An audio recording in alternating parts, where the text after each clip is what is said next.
नमस्कार। कुछ लोग आध्यात्मिक प्रक्रिया में ऐसे जगह फँस जाते हैं जहाँ पर वो जागृत और स्वप्न स्थिति के बीच में उनकी चेतना स्थिति वहीं पे रहती है और वो स्थिति को वो समझ नहीं पाते हैं। जैसे कि अभी जागरूक अवस्था में होकर वो शायद सपने जैसा उनको मानसिक रूप में एक सपने में जैसा दृश्य दिखता है, उनको वैसे ही दृश्य उनके सामने दिखने लगता है। या जब वो सोए हुए हैं, सपने की अवस्था में हैं, तो वहाँ सपने में वो जागरूक हो जाते हैं। वो जानते हैं कि वो सपने में है और वो सपने को अपने काबू में भी वो ले पाते हैं। तो ऐसे कुछ लोग होते हैं जो आध्यात्मिक प्रक्रिया से गुजरते हैं। इनको ये सब समझ में नहीं आता है और इसके आधार पर उनकी चेतना अवस्था कैसी स्थिति में है, वो आज हम इस वीडियो से जानेंगे।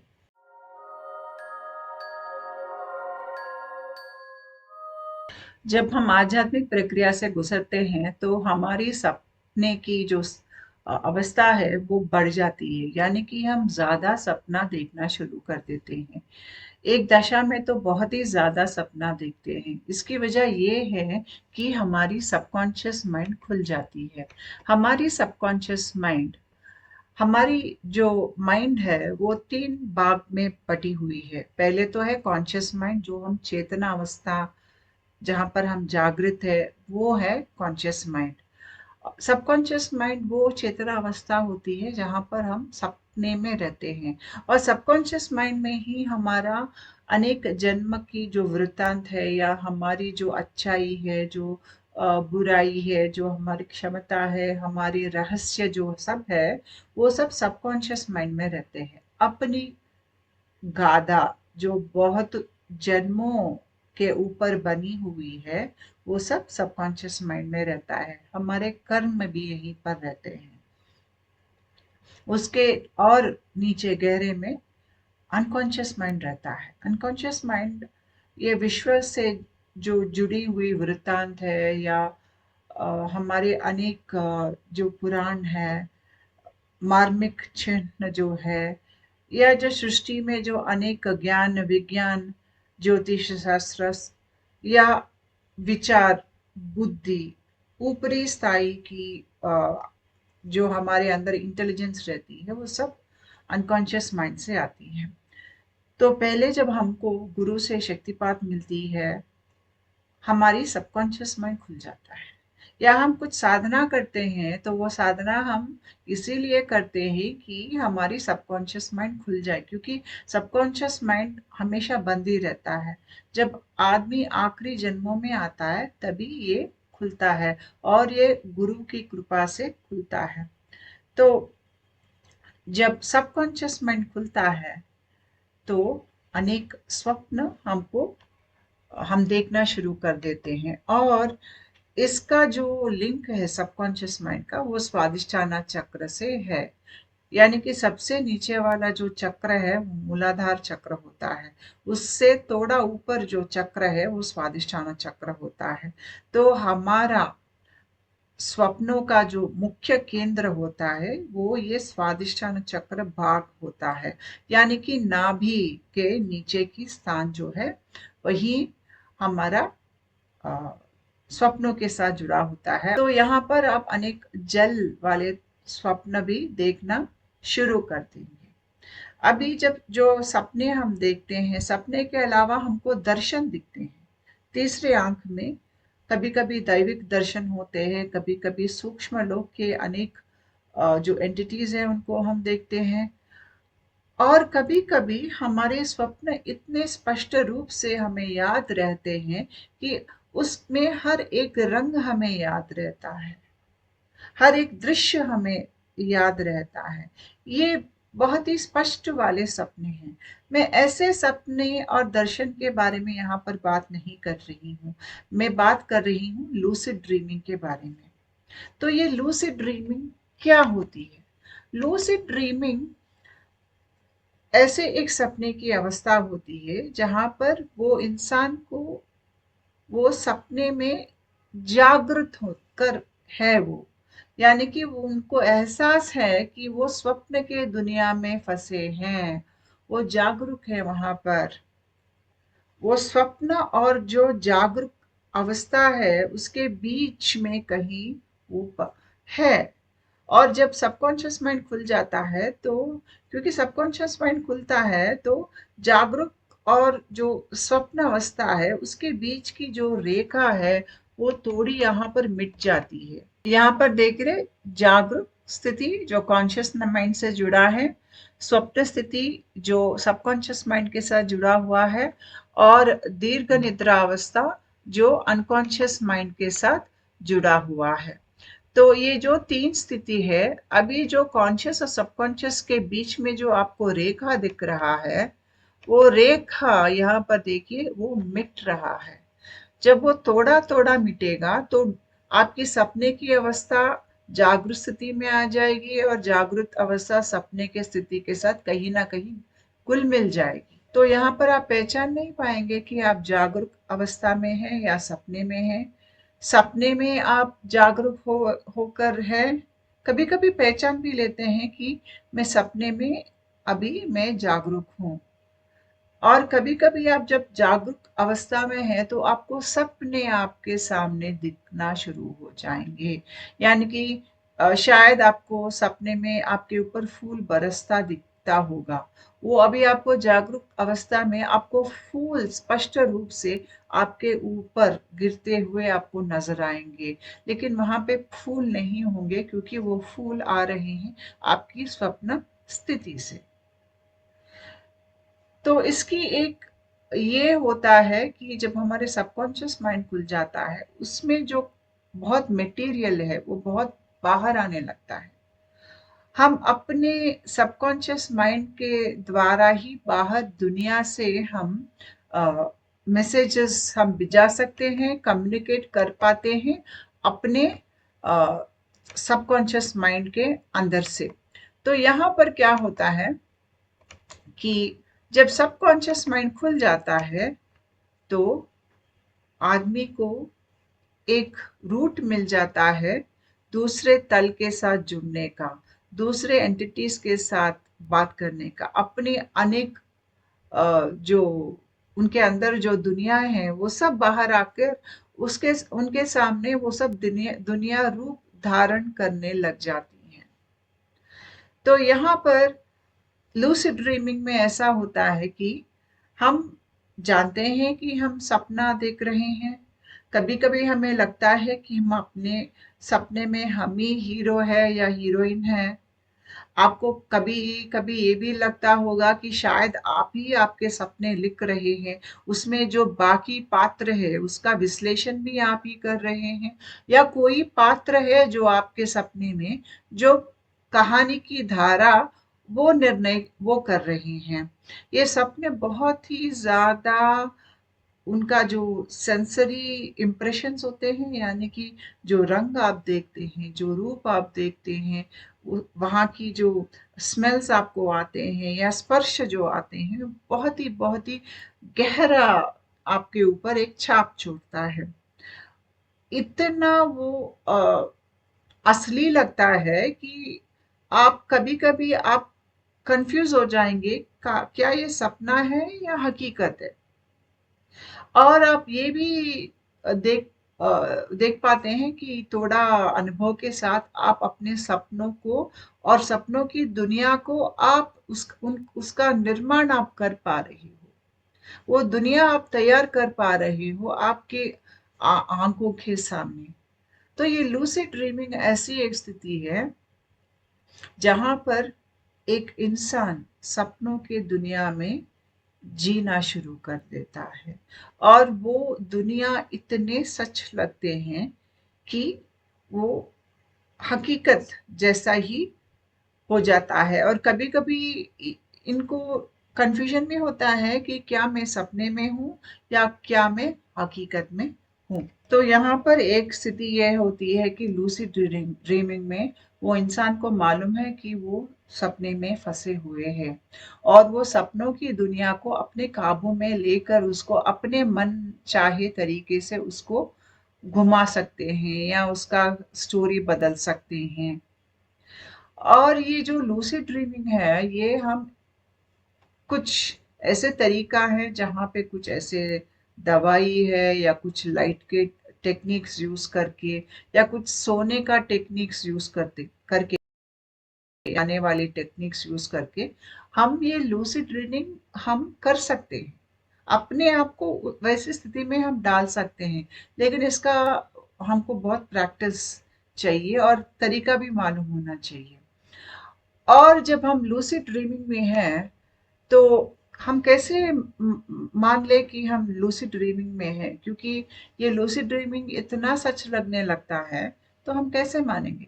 तो लूसिड ड्रीमिंग में आप ऐसे काम कर पाएंगे जो हम रियलिटी में नहीं कर सकते हैं। जैसे कि हम पहाड़ से कूदेंगे रियलिटी में, तो नीचे जाकर जमीन पर गिरकर हाथ पैर टूट जाएंगे। लेकिन लूसिड ड्रीमिंग में जब हम पहाड़ के ऊपर से हम कूदते हैं, तो हम हवा में तैरना शुरू कर देते हैं। हम अपने सपनों को हमारे इच्छा अनुसार अपने काबू में रख सकते हैं। इसलिए जो लूसिड ड्रीमिंग रोज करते हैं, उनको सपना ही ज्यादा अच्छा लगता है हकीकत से, क्योंकि हकीकत में वो कुछ नहीं कर पा रहे हैं, या जब वो बाकी लोगों को साथ अपने आप को कंपेयर करते हैं, तो उनको लगता है कि शायद मैं सबके जैसा मैं सक्सेसफुल नहीं हूँ। तो इससे अच्छा है कि मैं अपने सपनों की दुनिया में खोए रहूं, क्योंकि वहां पर मैं हीरो हूँ या मैं हीरोइन हूँ। यहाँ पर समय अलग जैसा हमें महसूस होता है। कभी कभी ऐसे लोग भी होते हैं जहाँ पे लूसिड ड्रीमिंग एक रात में वो किसी और इंसान के साथ शादी कर लेते हैं सपने में, और पूरी जिंदगी उस इंसान के साथ एक रात के सपने में वो बीत जाता है उन लोगों का। इतना समय का वेरिएशन होता है जब आप हकीकत देखेंगे और लूसिड ड्रीमिंग देखेंगे। और लूसिड ड्रीमिंग में ये भी एक नींद की अवस्था है, इसको हम रेम स्लीप कहते हैं।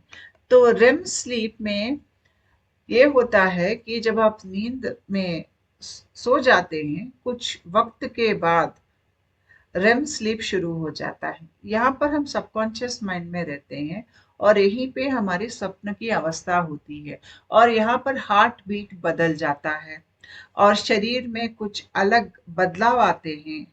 ये सब बदलाव आपको लूसिड ड्रीमिंग में आप महसूस कर पाएंगे। यानी कि जब आप लूसिड ड्रीमिंग में हैं, तो आपको आपका दिल बहुत ज्यादा धड़कते हुए महसूस होगा।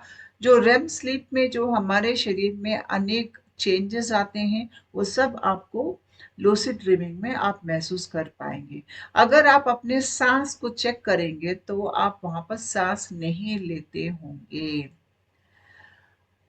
और आप ये जानते हो, बहुत सारे लोग जानते हैं कि ये लूसिड ड्रीमिंग है, ये रियलिटी नहीं है। अगर आप आईना देखेंगे या अपना हाथों को देखेंगे, तो हाथ अलग जैसा महसूस होंगे, और आप एक जगह से दूसरी जगह छलांग लगा के भी जा सकते हैं। जैसे कि अभी आपको साउथ इंडिया से नॉर्थ इंडिया जाना है, असली जिंदगी में आपको ट्रेन या फ्लाइट या बस से जाना पड़ेगा, लेकिन सपने में आप एक छलांग से आप साउथ इंडिया से नॉर्थ इंडिया को पहुंच जाएंगे। तो ऐसे बहुत सारे चीज हैं जो हम सपनों में कर पाते हैं, जो हकीकत में नहीं कर सकते हैं। तो जब हमारे शरीर में आध्यात्मिक प्रक्रिया शुरू होती है, कॉन्शियस और सबकॉन्शियस माइंड के बीच की जो रेखा है वो थोड़ी थोड़ी मिटने लगती है। तो यहाँ पर हमारे शरीर में एक हार्मोन एसिटाइल कोलाइन, ये हमारे अंदर इसकी उत्पत्ति बढ़ जाती है, और इसके उत्पत्ति से ही हमारे अंदर सपनों की स्थिति बढ़ जाती है। लेकिन ये जरूरी नहीं है कि हर कोई जो आध्यात्मिक जागरण से गुजरता है उनको लूसिड ड्रीमिंग देखने की आवश्यकता है। ऐसी कुछ जरूरत नहीं है, क्योंकि लूसिड ड्रीमिंग हर कोई नहीं देखते हैं। हाँ, हम स्पष्ट रूप के सपने देखते हैं, अलग अलग के सपने हम रात में हम देखते हैं जब हमारे आध्यात्मिक जागरण शुरू होता है। लेकिन लूसिड ड्रीमिंग हो सकता है कभी 1-2 बार आपके साथ हुआ होगा, लेकिन ऐसा हर बार हो ऐसा ज़रूरी नहीं है। और अगर ये नहीं हो तो भी कुछ प्रॉब्लम नहीं है, क्योंकि लूसिड ड्रीमिंग हर किसी के साथ होने की आवश्यकता नहीं है। तो लूसिड ड्रीमिंग ज़्यादा उन लोगों में होता है जिनकी चेतना अवस्था स्वादिष्टान चक्र से ज़्यादा जुड़ी हुई होती है, यानी कि हमारी मानसिक स्थिति। जब हम एक चक्र से ऊपरी चक्र तक हमारी चेतना अवस्था जाती है, तो हमारी मानसिक स्थिति में एक विकास आता है। जितना जितना हम विकसित हुए होते हैं, उतना हमारी चेतना अवस्था ऊपरी स्तर की तरफ जाती है। और बहुत लोगों में जब वो उनकी आध्यात्मिक जागरण शुरू होता है, तो शायद उनकी चेतना अवस्था मणिपुर चक्र में ज़्यादा काम करती होगी या अनाहत चक्र में ज़्यादा काम करती होगी। ऐसे लोगों को लूसिड ड्रीमिंग नहीं होती है। लेकिन जिन लोगों का चेतना अवस्था ज़्यादा स्वादिष्टान चक्र की स्थान से काम कर रही है, वो भी स्वादिष्टान चक्र में जो नीचे स्थायी है, वहाँ से काम कर रही हैं, इन लोगों में ज़्यादा लूसिड ड्रीमिंग देखने की एक्सपीरियंस होती है। और मुख्य रूप से बॉर्डरलाइन पर्सनैलिटी डिसऑर्डर वाले लोग होते हैं।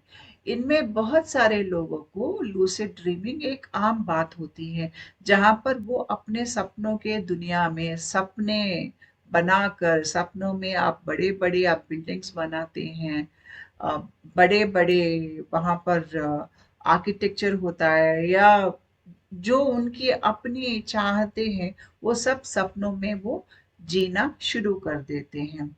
और जब वो सपने में खोए रहते हैं, तो उनको वही दुनिया ज़्यादा अच्छी लगती है। ऐसा नहीं है कि हर कोई सपना अच्छा सपना होगा, कभी-कभी बहुत सारे बुरे सपने भी होते हैं, बुरे अनुभव भी होते हैं, लेकिन ये लोग अपने सपनों की दुनिया में खोए रहते हैं। और ये हार्मोन असिटाइल कोलाइन, ये बहुत ज़रूरी है लूसिड ड्रीमिंग देखने के लिए, क्योंकि एसिटाइल कोलाइन ही हमारा रेम स्लीप जो है, जहाँ पर हम सपने देखते हैं, वो स्लीप का या वो नींद का एसिटाइल कोलाइन हार्मोन के साथ बहुत करीब रिश्ता है।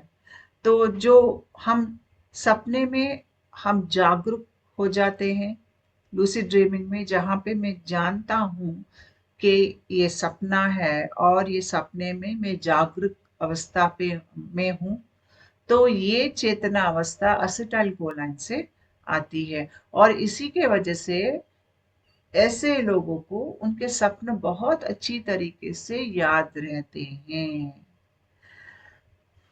और सपना जो लूसिड ड्रीमिंग है, इनको बंद करना थोड़ा मुश्किल बात है। कभी-कभी हमारे आध्यात्मिक प्रक्रिया में जब हमारी चेतना अवस्था और विकसित हो जाती है, जहाँ पर हम स्वादिष्टान चक्र के नीचे स्थाई से ऊपर की तरफ जाते हैं, या ऊपर की तरफ या मणिपुर चक्र की तरफ जाते हैं, तो हम हमारा जो मानसिक स्थिति है थोड़ा वो विकसित हो जाती है, चेतना अवस्था विकसित हो जाती है। तो यहाँ पर आपको शायद लूसिड ड्रीमिंग से आप बाहर आ जाएंगे, या कुछ ऐसे तरीके होंगे जहाँ पर आप सही तरीके से सोने की जो आपकी डिसिप्लिन है, वो एक डिसिप्लिन जैसा लेके आके आपकी ज़िंदगी में थोड़े-थोड़े बदलाव लेके आके भी आप लूसिड ड्रीमिंग को कुछ हद तक आप उसको कम कर सकते हैं। लेकिन जब आपकी चेतना अवस्था बढ़ जाती है, तो वो खुद ब खुद वो लूसिड ड्रीमिंग वो उस दौर से आप निकल जाएँगे। तो हमारे शरीर में जो चेतना अवस्था है, जागृत और सोने की चेतना अवस्था है, वहाँ पे जो रेखा है, वो बहुत एक एक नाजुक सी रेखा है।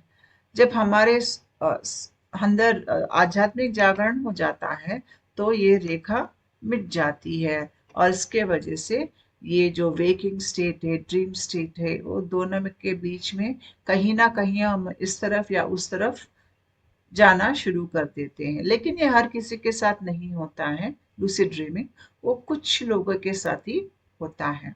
हमारे शरीर में ऑटोनॉमिक नर्वस सिस्टम होता है, जो चीज़ हमारे काबू में नहीं रहते हैं, जैसे कि हमारा दिल का धड़कना हमारे काबू में नहीं रहता है, हमारा ब्लड प्रेशर हमारे काबू में नहीं रहता है।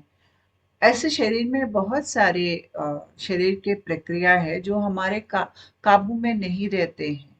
ये सब ऑटोनॉमिक नर्वस सिस्टम के काबू में रहते हैं। और ये ऑटोनॉमिक नर्वस सिस्टम का दो भाग है, सिंपैथेटिक और parasympathetic nervous system. Sympathetic nervous system तब चालू होता है जब हमारे सामने कुछ, सोचो एक शेर आकर खड़े हो गया है, तो हम शेर को देखकर डर जाते हैं, हम भागने की प्रयास करते हैं, एकदम से अपने आप को बचाने की प्रयास करते हैं।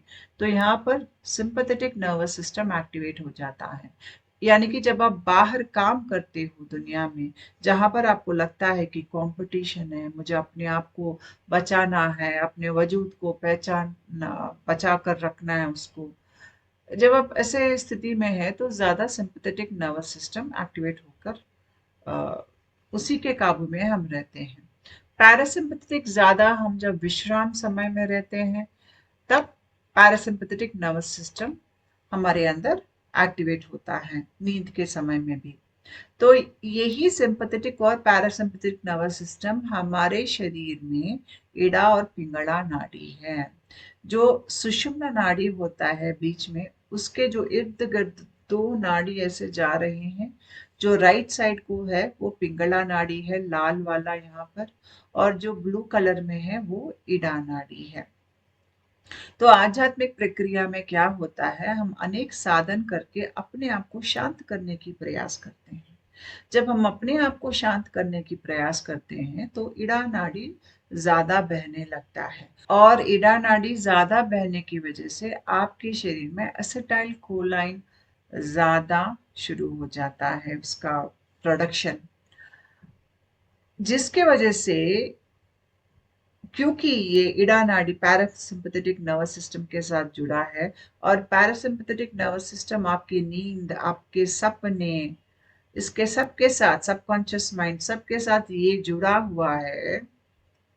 तो यहाँ पर हमको सपने शुरू हो जाते हैं। सपने में हम हमारे कर्म मरण मिट जाते हैं। सपने में हम अनेक स्वप्न के लोकों में घूमते हैं, अ, और अपने आप को सपनों में पहचानने की प्रयास करते हैं, हमारी चेतना स्थिति को हम और विकसित करने की प्रयास करते हैं। ये सब आता है जब ज्यादा इड़ा नाड़ी एक्टिवेट हो जाता है। जो जितना हमारे शरीर में एसिटाइल कोलाइन उत्पत्ति होती है, उतना ज्यादा हमारी इड़ा नाड़ी में बहाव होता है, और उतना ज्यादा हमारी सपनों की स्थिति हम महसूस करते हैं। तो आध्यात्मिक मार्ग में हम अपने ट्रिगर्स को पहचानते हैं। जो चीज हमें चुभता है, बार बार चुभता है, हमको गुस्सा दिलाता है, दुख दिलाता है, दर्द दिलाता है, वो सब चीज को हम पहचानना शुरू कर देते हैं। क्यों? जितना हम अपना प्रतिस्पंदन पर हम अ, उसको काबू में लेके आ सकते हैं, उतना हमारे शरीर में एसिटाइल कोलाइन बढ़ जाता है उसका उत्पत्ति, जिसके वजह से हमको आगे जाकर हमारी ऑटोनॉमिक नर्वस सिस्टम पर कंट्रोल आ जाता है। आप सुने होंगे कि योगी, बहुत सारे योगी अपने दिल को, दिल के धड़कने को एकदम से बंद कर सकते हैं। वो सांस को रोक के भी बहुत देर तक वो जिंदा रह सकते हैं। अपने शरीर के अनेक अंदर होने वाले फंक्शंस को वो अपने काबू में लेके आ सकते हैं। ये सब इसलिए होता है क्योंकि उनका ऑटोनॉमिक नर्वस सिस्टम पे ऊपर काबू आ गया है। यानी कि उनके शरीर में ईड़ा पिंगला का प्रभाव और सुषमा नाड़ी से ऊपर की तरफ बहाव बढ़ जाता है। जितना बढ़ जाता है, हम बाहर दुनिया से जो आने वाले जो ट्रिगर्स है, जो चीज हमें छुपते हैं, जो जिससे हमें दर्द होता है, दुख होता है, वो चीज हम पहले से ही पहचान लेते हैं, और हम उसमें छुपी हुई अहंकार को भी पहचान लेते हैं, और हम एक प्रशांत स्थिति में जाते हैं। हम पहचानते हैं कि यह माया है, और जब हम पहचानने लगते हैं तो हमारे शरीर की जो प्रतिस्पंदन होती है ऐसी स्थिति में, प्रतिकूल स्थिति में, उसकी स्पंदन एक आम इंसान की स्पंदन जैसा नहीं होता है। हम ऐसे प्रतिकूल स्थिति में भी अपने शांत को बनाए रख पाते हैं, जिसके वजह से आगे जाकर ऑटोनोमिक नर्वस सिस्टम पर हमारा काबू आ जाता है। तो यहाँ पर हम एक चीज हमको देखना चाहिए, अगर सपने की अवस्था समझ में आना चाहिए, या हमारी जो चेतना अवस्था है वो हमारी जिंदगी के साथ कैसे जुड़ी हुई है, हम कैसे लोगों को देखकर उनकी चेतना अवस्था पहचान पाएंगे, अगर ये जानना है तो मैंने यहाँ पर कुछ डिविजन्स लिखे हैं। जैसे कि जिन लोगों में पर्सनालिटी डिसऑर्डर्स होते हैं, पर्सनालिटी डिसऑर्डर्स यानी कि इन लोगों में व्यक्तित्व का विकास ठीक तरीके से नहीं हुआ है, ऐसे लोग ज़्यादा मारपीट करते हैं, हमेशा झगड़ालू रहते हैं, दूसरों के साथ चीटिंग करते हैं, और ये किसी को शांत तरीके से रहने नहीं देते हैं। हमेशा मैं बहुत ही ज़्यादा अहंकार में फंसे हुए रहते हैं ये लोग। तो ये लोगों में बहुत ज़्यादा प्रोग्रामिंग रहता है, कंडीशनिंग रहता है, भय रहते हैं, बहुत द्वेष भाव रहता है। इनमें अभी तक एक व्यक्तित्व जैसा या संस्कार जैसा इनमें अभी तक तैयार नहीं हुआ है। तो एक तरह की चेतनावस्था ये होती है, और ये जितना भी जन्म लेंगे ये ऐसी स्थिति में है रहेंगे, और इससे बाहर उभर कर आने के लिए बहुत बहुत जन्मों का अनुभव चाहिए होता है इनको। तो इन लोगों का जिंदगी और उनके जो मन में जो कहानी चल रही है, इन दोनों के बीच में जो अंतर है ये पहचान नहीं पाते हैं। फॉर एग्जाम्पल, अगर एक नार्सिसिस्ट है, वो शादी करना चाहता है, और क्योंकि ये नार्सिसिस्ट है वो अपने आप को ग्रेट समझता है, तो जब वो शादी करता है, और शादी करने का वजह ये होता है कि या शादी में ये क्या सोच के जाता है कि जब बीवी आएगी तो मैं इसको मारूंगा और वो मेरी बात मानेगी, वो रोएगी, वो बिलबिलाएगी, और मैं उसको मारूंगा, वो मेरी हर बात मानेगी, उसको घर से बाहर नहीं जाने दूंगा। ये सब उनके दिमाग में ये सब पकता है, और ये सोचते हैं कि हकीकत में भी ऐसे ही होता है, क्योंकि उनको अपने जो इमेजिनेशन है और बाहर दुनिया में जो हो रहा है वो दोनों अलग है, ये नहीं देख पाते हैं। जब उनके दिमाग की इमेजिनेशन बाहर दुनिया के साथ मैच नहीं होता है, तो वो ज्यादा दबाव, ज्यादा क्रूरता, ज्यादा हिंसा लगाकर उस बाहरी दुनिया को अपने काबू में करने की प्रयास करते हैं। और जो बाहरी दुनिया के जो लोग हैं उनको वो लोग जैसा दिखते नहीं हैं, वो कुछ चीज जैसा दिखते हैं। तो इस इंसान को अपनी बीवी एक चीज जैसा दिख रही है, जैसे कि वॉशिंग मशीन, टीवी, जो रिमोट कंट्रोल से अगर वो चालू करे तो वो बीवी को वही करना चाहिए।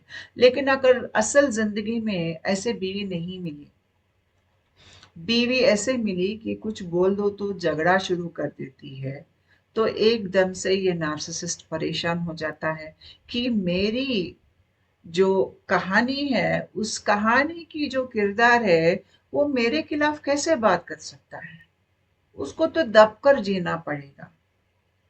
तो यहाँ पर क्या होता है, एक व्यक्तित्व दोष वाला इंसान, वो नर हो सकता है, नारी हो सकती है, वो यही सोचते हैं कि जो इमेजिनेशन उनके अंदर हो रहा है, बाहर दुनिया में भी वही दिखना चाहिए।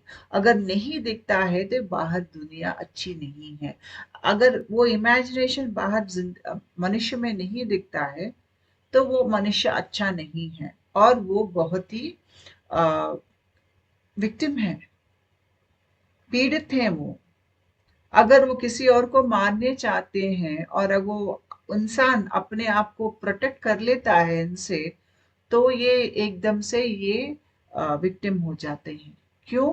क्योंकि उनके किरदार ने उनका बात नहीं सुनी है। तो इनको अपने इमेजिनेशन और बाहरी दुनिया में जो डिफरेंस है समझ में नहीं आती है।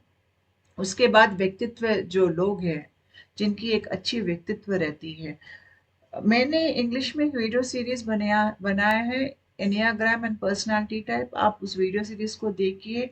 उस वीडियो सीरीज में मैंने अनेक व्यक्तित्व के बारे में मैंने बताए हैं, और अपने व्यक्तित्व को कैसे पहचानेंगे वो भी मैंने वहां पे दिया है। एक टेस्ट भी है डिस्क्रिप्शन बॉक्स में वहां पर। तो अपने व्यक्तित्व को आप पहचानिए। तो ये लोग जिनको व्यक्तित्व होता है, इनमें कुछ अच्छा रहता है, कुछ बुरा रहता है। तो ये लोग जानते हैं कि ये मेरा इमेजिनेशन है और सच्चाई ये है, ये दोनों में अंतर है।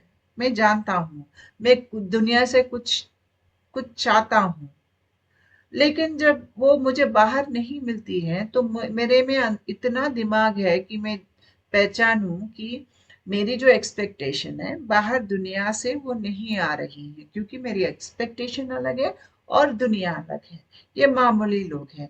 तो कभी कभी अपने आप को काबू करने के प्रयास करते हैं, कभी कभी बाहरी दुनिया को थोड़ा बदलाव करने की प्रयास करते हैं। तो ये रीजनेबल लोग होते हैं। उसके बाद होते हैं स्पिरिचुअली अवेकनिंग लोग, जिनका आध्यात्मिक जागरण शुरू हो जाता है।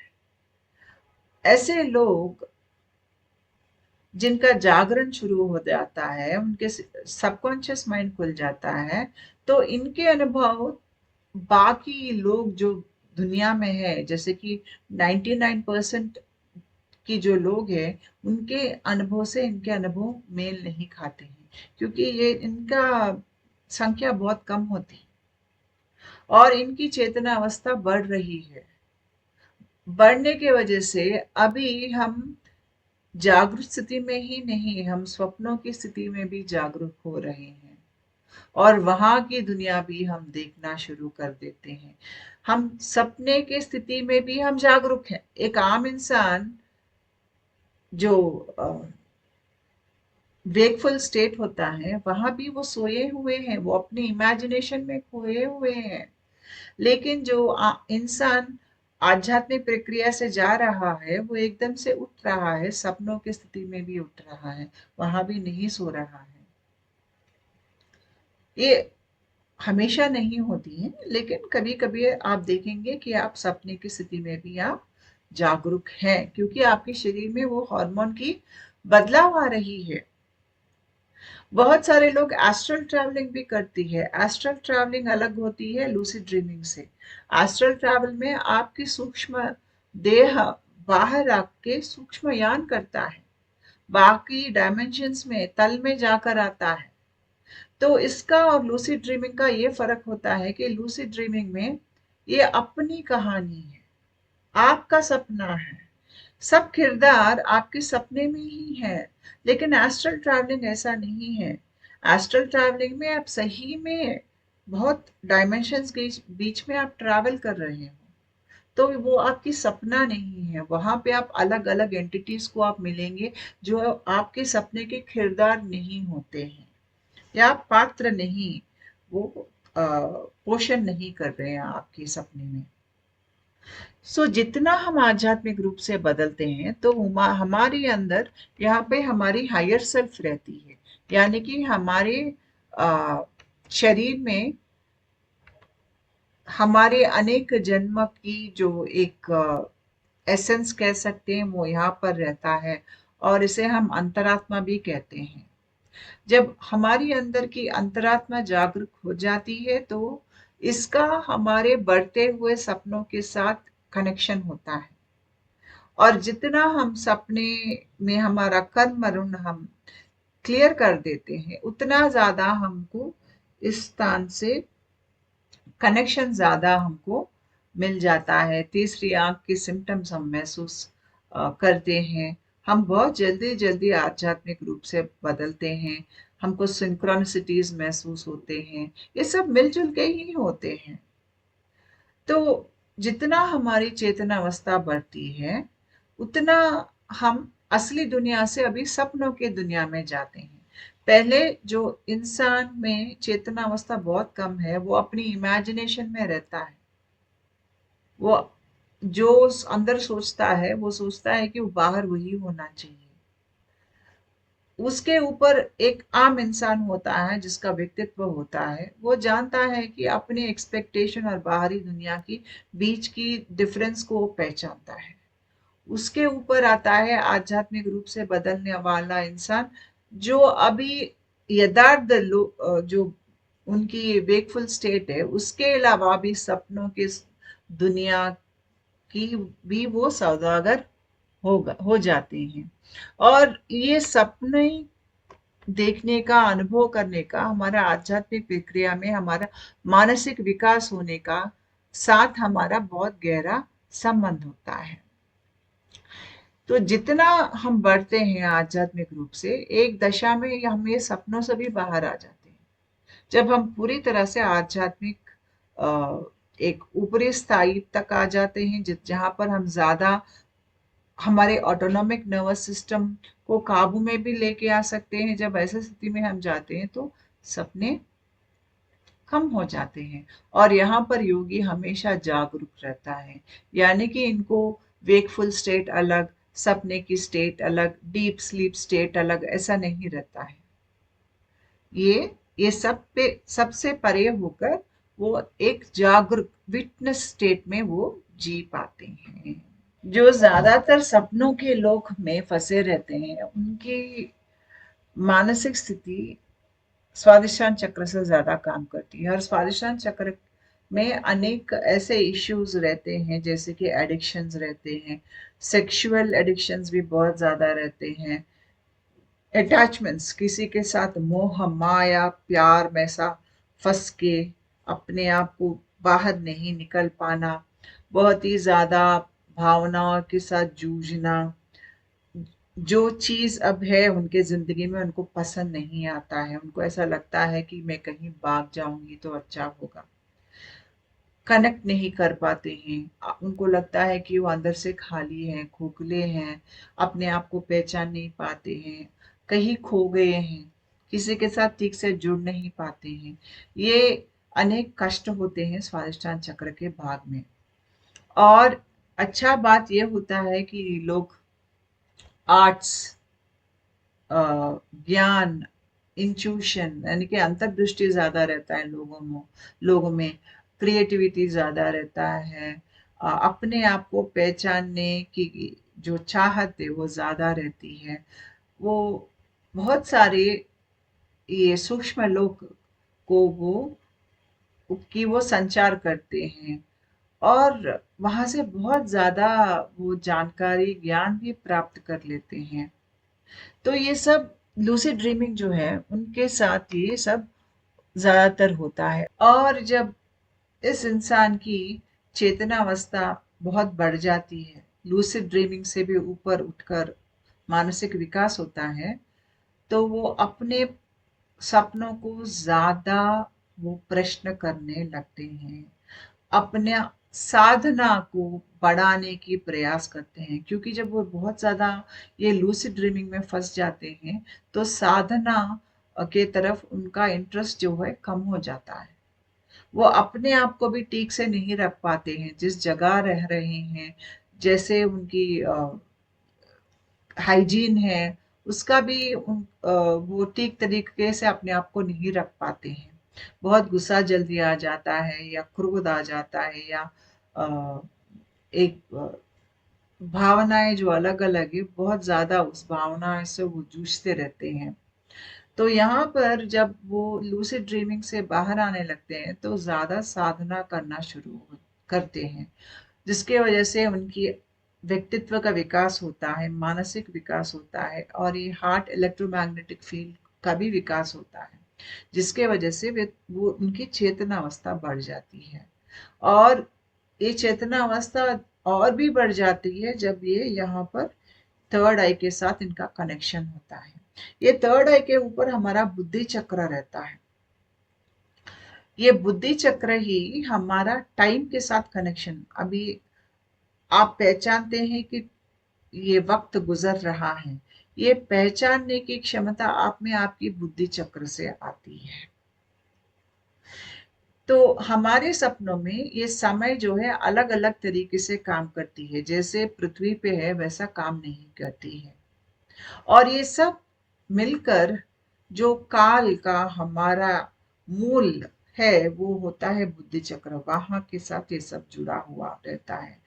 और यहाँ की बुद्धि हमें वो पार्ट लूसिड ड्रीमिंग में भी हमको दिखाती है जो हमको जरूरी होती है आगे बढ़ने के लिए। तो लूसिड ड्रीमिंग में भी हमको बहुत ज्यादा समझने की, जानने की जरूरत पड़ती है। बहुत सारे कर्म ऋण भी यहाँ पर निकल जाते हैं। तो एक तरीके से लूसिड ड्रीमिंग ऐसे एक स्थिति है जहाँ पर आपकी जागरूक और सपनों की स्थिति में दोनों में ओवरलैप हो जाता है। ये कोई रोग नहीं है। और ये कुछ कुछ हद तक रहेगा, लेकिन जब इस इंसान की चेतनावस्था बढ़ जाती है या बदल जाती है तो ये लूसिड ड्रीमिंग भी अपने आप ही रुक जाती है। नमस्कार।